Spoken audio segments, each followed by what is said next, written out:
بسم اللہ الرحمن الرحیم اللہم رب اشرح لی صدری ویسر لی امری واحلل عقدۃ من لسانی یفقہوا قولی واجعل لی وزیرا من اہلی اللہم رب زدنا علما نافعا۔ ناظرین محترم، ضیاء اسلام پروگرام کے ساتھ آپ کی خدمت میں حاضری کا شرف حاصل ہے۔ ماہ رمضان اللہ تبارک و تعالی کی طرف سے ایمان والوں پر ایک بہت بڑا انعام اور نبی کریم صلی اللہ تعالی علیہ وآلہ وسلم کی امت پر ایک عظیم نعمت کی صورت ہے۔ اللہ تبارک و تعالی نے سورۃ البقرہ آیت نمبر 183 میں ارشاد فرمایا، یا ایھا الذین آمنوا کتب علیکم الصیام کما کتب علی الذین من قبلکم لعلکم تتقون۔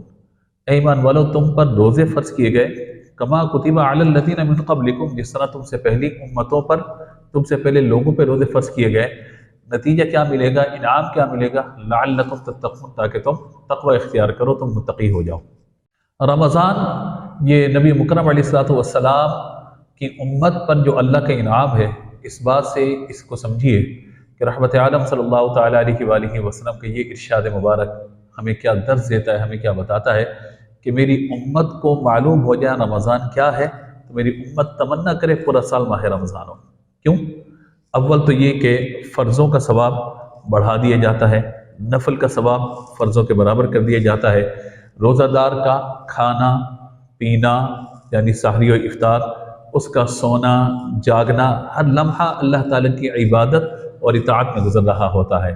اور یہ بھی سمجھیے گا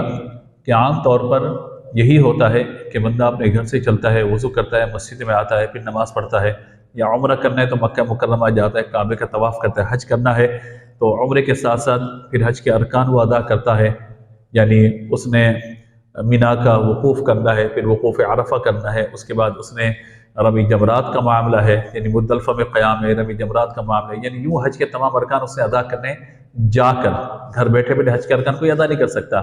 یعنی کعبہ معظمہ اپنے پاس بلاتا ہے، پھر فیضان و برکتیں عطا فرماتا ہے۔ ماہ رمضان بلاتا نہیں ہے، بلکہ اللہ کا ایسا مہمان ہے جو ہر گھر میں آ کر ایمان والوں کی بخشش اور ان کی مغفرت کا ذریعہ بن جاتا ہے۔ اور اس ماہ مبارک میں 3 عشرے بیان کیے گئے،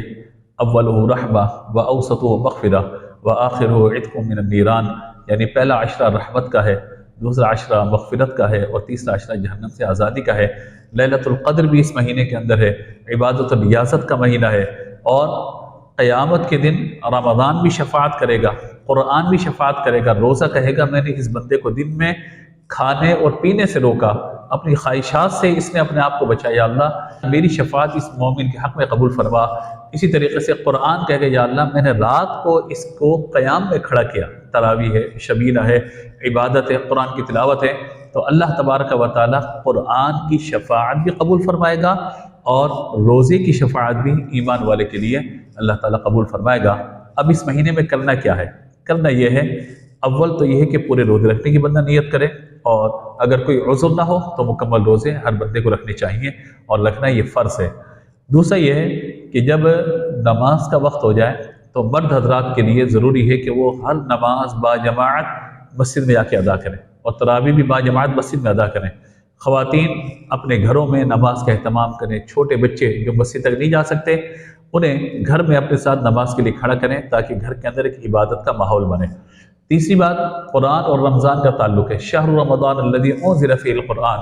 رمضان اور قرآن دونوں آپس میں جڑے ہوئے ہیں۔ رمضان وہ مہینہ ہے جس میں اللہ نے قرآن پاک کو نازل فرمایا، تو لہذا قرآن کی تلاوت اس مہینے میں بہت زیادہ ہونی چاہیے، روزانہ 1 پارہ، 2 پارے، 3 پارے، جتنا ہو سکے آخری رات تک مکمل قرآن پاک کی تلاوت کی جائے، تاکہ قرآن پاک کی برکتیں نصیب ہوں۔ چوتھی گزارش اس اعتبار سے یہ ہے کہ عام طور پر تہجد میں ہمارا اٹھنا نہیں ہوتا، لیکن رمضان میں تراویح ادا کرنے کے بعد کچھ دیر کے لیے سو جائیں، سحری کے وقت جب اٹھیں تو وضو کر کے سب سے پہلے 2 رکعت نماز تہجد ادا کریں، پھر ہاتھ اٹھا کر اپنے لیے، اپنے اہل خانہ کے لیے، اپنے بیوی بچوں کے لیے، اپنے بہن بھائیوں کے لیے، والدین کے لیے، امت مسلمہ کے لیے دعا کریں اللہ کی بارگاہ میں۔ سحری اور افطار کے دونوں لمحات قبولیت کے وقت ہیں، ہم لوگ کھانے پینے میں رہ جاتے ہیں، سحری میں بھی اور افطار میں بھی، تو کوشش کرنی ہے کہ ان اوقات میں خوب اللہ تعالیٰ کے حضور گڑ گڑا کر عاجزی کے ساتھ دعا کریں، اور جو دعا کرنے چاہیں وہ کریں، کم از کم یہ دعا ضرور پڑھ لیں، ربنا آتنا فی الدنیا حسنہ وفی الآخرۃ حسنہ وقنا عذاب النار۔ اسی طریقے سے صدقہ و خیرات کی کثرت کریں، میرے آقا صلی اللہ تعالیٰ علیہ وآلہ وسلم کی طویل حدیث مبارکہ جس میں فرمایا گیا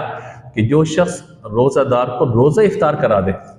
اللہ تبارک و تعالیٰ اس کو وہی اجر عطا فرمائے گا جو اللہ نے روزہ رکھنے والے کو عطا فرمایا، اور روزہ رکھنے والے کے ثواب میں کوئی کمی بھی نہیں ہوگی۔ یعنی یہ نہیں کہ اس سے کٹوتی کر کے 25% ثواب اسے دے دیا 75% اسے، ایسا نہیں ہے، بلکہ جتنا ثواب اللہ نے اسے عطا فرمایا روزہ رکھنے والے کو، اس افطار کرانے والے کو بھی اللہ تبارک و تعالیٰ اتنا ہی اجر و ثواب عطا فرمائے گا۔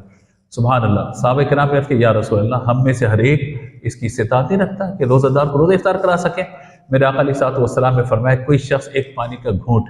ایک خرما یعنی کھجور سے یا چھوارے سے یا دودھ کے گھونٹ سے، اس دور میں بکریاں وغیرہ گھروں میں ہوتی تھی، فرمایا کہ اس سے افطار کرا دے گا